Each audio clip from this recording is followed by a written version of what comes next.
For years, I have struggled with burnout myself, believing that if I just worked harder and pushed through, I could overcome all the barriers that I was experiencing as a woman from an underrepresented community.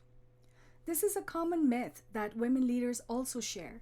The idea that you just need to push through the barriers and the glass ceilings will break. But no matter how much I pushed through, I kept ending up in a cycle of burnout, and the glass ceilings were as hard as ever before. It wasn't until I recognized that burnout wasn't just a personal failing on my part, but a symptom of larger systemic issues within our society's systems and structures that I began to find reprieve.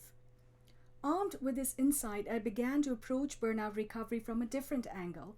Instead of focusing solely on self-care and individual coping strategies, I started to advocate for systemic change within my community.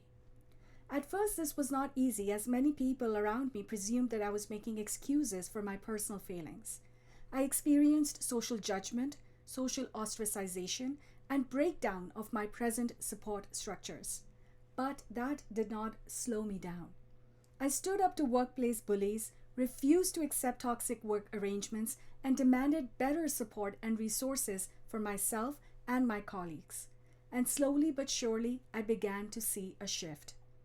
Today, as the founder and CEO of the Deep Listening Path, I'm working to create a future where burnout is no longer the norm for change makers.